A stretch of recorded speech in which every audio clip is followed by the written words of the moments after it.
I'm going to say something very controversial.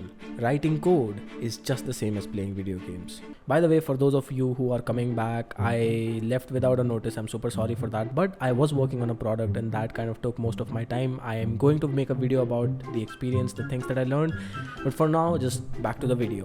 You might be disagreeing with that statement and that's understandable, but just hear me out. Have you ever played Dark Souls or Minecraft or any game that has a quest line where you had to conquer some place or fight a huge boss, where you kept dying on dying and it seems pointless and the internet people are always doing it better than you?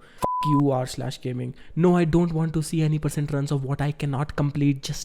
Well, I would say those things actually parallel to something in programming we can call side projects.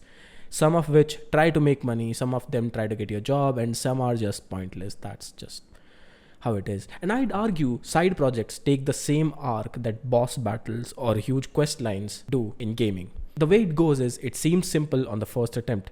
Aha! I could do this in a weekend. Then you die the first time and realize, maybe it'll take me 2 more tries. Then someone tells you you need to buff your character in order to make sure you don't have a hard time fighting that boss, which means you need to learn something in order to do this thing, and in order to do that thing you need to learn something. Fuck, it's a weird curve, I know. And at this point it hits you. It's not easy. Actually, it's not supposed to be, yet you kept at it, and that's the point. The point of a boss battle or a side project is not to be finished or completed, it is to teach you to keep going. And that's why they're very similar in their nature. Now, I'm not saying writing syntax is like playing video games. Not at all, sir. That is probably close to doing combos in video games. Remember, in games, combos are meant to help you achieve something. They're not meant to be the essence of it. When in a game I press I after an N, after an E, after a P, it gives me superpowers. But just for a second, imagine those combos without any gameplay.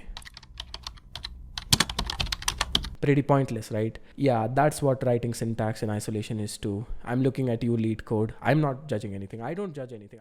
These variables, state machines, headless UI, for God's sake, it's just an API. These logical problems, data structures and algorithm, everything is pointless until you do something with it.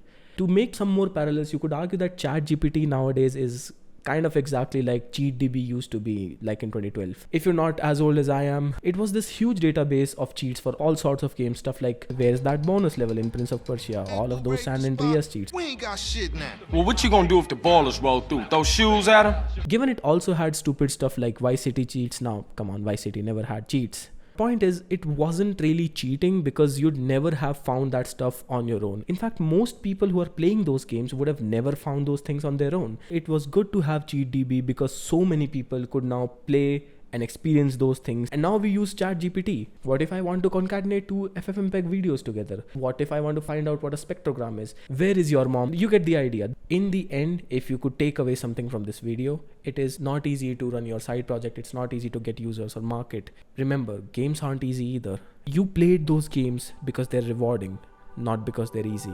In fact, I would argue the most rewarding games are not easy at all. I hope you do that thing, the thing that you're thinking of right now. I hope you finish it, and I hope you put it out. I hope you share it somewhere. Maybe with your friends, maybe on Twitter, maybe with your mom. Tell her to call me back.